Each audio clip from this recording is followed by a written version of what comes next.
This is Radio Hereford FC on the road to Wembley.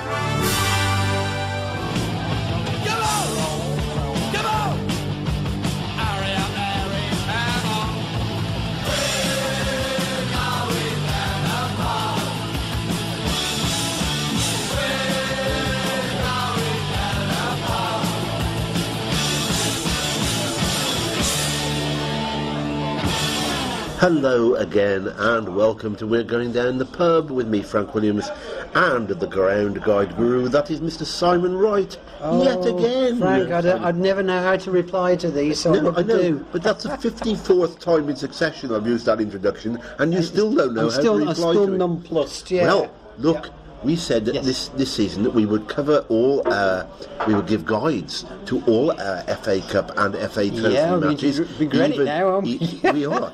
But no, we've actually got an away one. Do you realise we have 2 away Saturdays in succession? Yeah. I know. No, it didn't quite twig. I don't think that was allowed anymore. No, but it is. Yeah, although they're in different months, as it turns out. Yes, indeed. But they are. Anyway. Okay. Thanks to sterling efforts at Potter's Bar on Wednesday morning. 2:20 I got into bed. I just couldn't do it. Yeah. Well, we did, and thanks to that match on Wednesday morning, we are rewarded with an away tie on the 25th at Oxford City. Yeah. Now, indeed, it's got a lot of plus points as trophy matches go. Try and put aside my doubts about participation in the trophy. Oxford's a new ground, it's sensible mileage, 76 miles from the Shire. I mean, hey, didn't think that was legal either. And, it looks winnable against higher level opponents. Yes, it does. And of course, they're at the level that we're aspiring to be playing at next season, aren't we? Yes. So it should be probably the best judge of where we are at the moment, because we've been playing teams higher, we've been playing teams lower, but actually now we're aspiring to take their place perhaps even, because they're not doing they're 20th, having a rotten time in the league, but of course, there's always a but. It's in Oxfordshire, and the concern is that Thames Valley Police will stick their size 12s where they're not wanted again, we are pretty much rushing this podcast pretty quickly, so we do hope that there won't be any, shall we say, interventions from the police. Well, I understand it. I mean, I've had a look at a lot of photographs, overhead photographs of the ground floor. You can't segregate. I can't see how they could possibly segregate unless they do a Trump and build a wall. Get the Lego bricks out. Yeah, they would have to. They'd have to do something quite desperate in order to do that. But, I think given it's on the eve of another game, which we'll maybe discuss in a different podcast. Absolutely. I don't think our support's going to be that large. It's getting close to Christmas, Frank. It is. Times are hard. It's a Saturday. It's a Saturday. It's away, and it's winnable and it's gettable too. And it's not too bad. Yeah. 76 miles is nothing, is it? Luxury, really. No, absolutely luxury. Yeah. Luxury. Okay. So, well, let me tell you a bit about what I've picked up about Oxford. Firstly, the squad. Do you remember the name Justin Bennett? Yes, he was at Salisbury. Yes, and he got 40-odd goals for the supermarket chain last year. Was he on loan to them? I think... that's a good question. That is a good question, isn't it? I thought he was their player. Oh, right, so he's moved up a step. He's moved, 2 steps, hasn't he? Yeah, right, okay. Sainsbury's, step 4, on the pale. He's, in theory, an Oxford City player all the season. I say in theory because he's out injured for the whole season, so we have to worry about him. Yeah. Poor sod, don't wish that anybody, really. Curiously, they do have an Horatio in the ranks. Horatio? You don't come across many of those, do you? Striker Horatio Hurst. He's a young player on loan from Sheffield United back to his hometown clubs. You can make up your own line here around blindside runs. And, I bet he's pretty armless, really, though, isn't he? I would have thought. Oh, dear. Yeah, I must be the only footballer called Horatio ever come across, but there you go. as long as they haven't got anybody in their ranks called Hardy, who's going around trying to snog during the game, you know. Oh, good. Anyway, mate, that quite put me off my stroke, that is. All right, their main striker, though. Their main striker, the one to watch, Matt Patterson. 11 goals in 14 games. Now, he's an ex-pro. He has been around quite a bit. He played for Southampton's first team 17 times. Right. Including getting sent off against Man United, which gets yourself noticed, I guess. He also played a lot of games for Southend and Burton in Division 2. 28. Oxford is his 10th club. And he's only 28? 28. He's been around a bit, hasn't he? He has, really. And he got City's winner in the last round of the FA Cup. At Colchester? Yeah. Good win that was, wasn't it? Really? Yeah, and they played 4-5-1 and he was the one and he scored. Yes.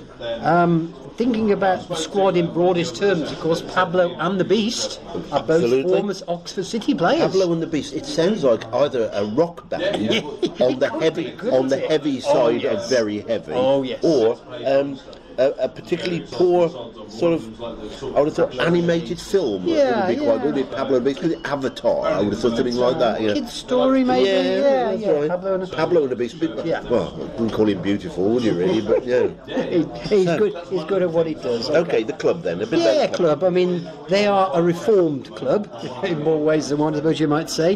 They had to reform because the previous side lost their ground in 1988. Well, very unfortunate. Well, I don't know how you lose a ground, but that's right. Oh, where did that go? He was there this morning, but okay. Yeah. So it closed down, basically. Yeah, that's right. I think they played at Brasenose College, and Brasenose have been very Brasenosed about it. So absolutely. They're not playing here anymore. They were best known for two things. Firstly, they were managed by Bobby Moore and his assistant Harry Redknapp. Good heavens, yeah. Which is an interesting combo. And they also took part, of course, famously in the longest FA Cup tie in history. 6 matches against Alvechurch. Can you imagine? 6 matches against Alvechurch. I wouldn't want that spread over 10 years. Let alone over, 3 or 4 weeks. That's right. Oh dear. What a thought. There you go. Is that right? The longest FA Cup tie in is, or the most minutes that would have been then? Well, it's the same thing. He went to 6 matches, so... Did they win it? Sadly, Alvechurch won it.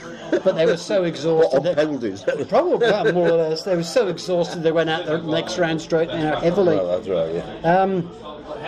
As we've probably touched on, really, they're having a rotten time in Step 2. They've only won 1 home league game this season. So they are in National Division 1 Conference South. They have done rather better in the Cups, otherwise they wouldn't be playing us. And as we mentioned, they had a rather good win at Colchester in round 1 of the FA Cup. Yeah. And like us, they're in round 2. Yeah, they've got Notts County, haven't they? They've got Notts County, and they've got the live game, which, not the win. They've got the 100 grand, then, have they? Anyway, that's FA Cup, which is a completely different game.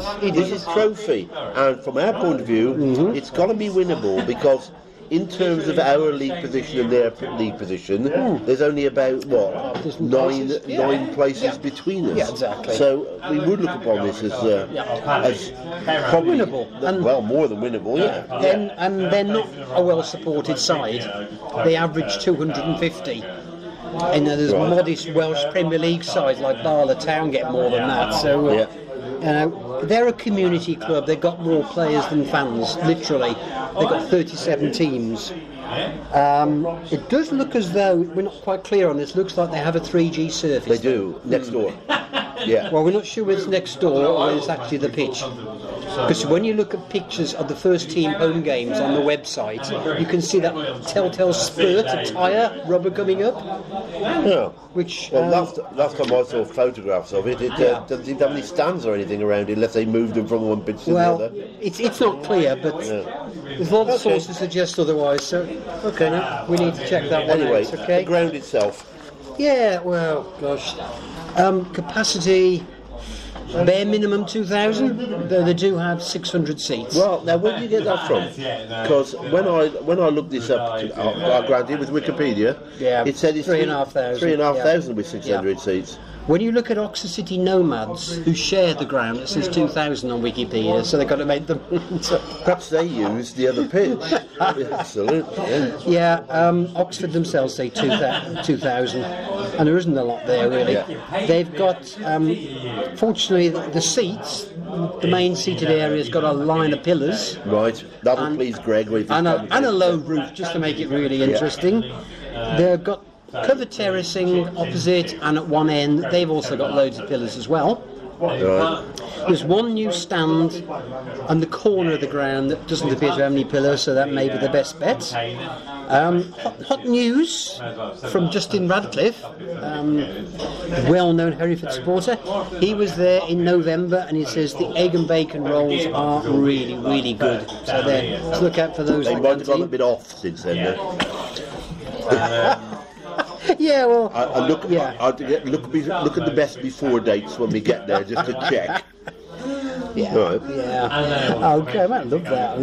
Okay, normal admission charges, and I would imagine probably these would be normal admission charges. £12 adults, £6 if you're an OAP or got a disability, and if you're a student, a mere £3, and if you're under 16, free of charge. Now there is a car park right outside. It's free. May not be big enough, but I'm not sure what they'll do because there's not many alternatives nearby. The biggest building by far is the club offices and the clubhouse behind the goal. It's big and very, very green. I think it's supposed to blend into the surroundings, but it doesn't. It looks a bit of an eyesore. But Breakspear are club sponsors, so it's a rate and certainty they'll be serving Breakspear's beer in the clubhouse. Well, that would be good because there's some excellent ones there. Yep, Oxford Gold, for instance. Can't go wrong with that. That is rather handy because there's actually nowhere else to go. Well, no, it's in the middle of nowhere. No, really. If you like admiring noisy A roads, green fields or houses, you can have all of those, but you can't find any pubs or cafes because the nearest pub is 2.5 miles away. Right. So it's annoying, I mean, so that's really Oxford. So your verdict on this then? Well, the prize money gets slightly better. It's £5,000. It's an incentive. Yeah. But of course, the FA Cup's going to be on the players' minds for both sides. So nobody wants to get injured. And I think if we get any more injuries, you and I be on the bench, frankly, be that desperate. That would be dangerous. Yeah. If we do win, the home game against Bishop Stortford on December the 16th will be added to our list of postponements. Right. I think I'm fairly confident. I think we'll win narrowly. What do you reckon? Well, I think we've got a very, very good chance. I mean, they will be thinking, they've got a very good chance as well. But I think it should be. It could be tight, but it should be within our scope to do that. Now, getting there. I mean, this is unusual. You can get there by train, sensibly. Via Worcester, 2.5 hours, and you get off in the city centre, which means you've got loads of pubs and bars to go into. It's 3 miles from the ground. It's 3 miles, so look for taxi number 14 or a 14A bus. The 14 is more frequent, but you have to walk a bit at the other end. Do bear in mind, though, that when you do get back to Worcester on the return trip, it's bus replacement, so that could be rather long-winded and tedious. It could. Anyway, Reg is going? Yes, he is definitely going. £10, all in. Not bad. Bradford's 10:30 departure.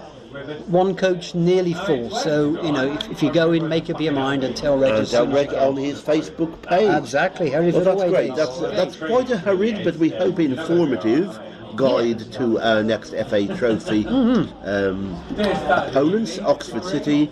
That's a match on the Saturday the 25th away. Notice that I've said Saturday and away in the same sentence. My word. It's been a long time. You haven't said league though, have you? No, I haven't. No. That's a long way before we do that. So what will be, and we'll see you there, hopefully. Oh yes. And we look forward to that, and we'll catch up with you again very, very soon. Very soon.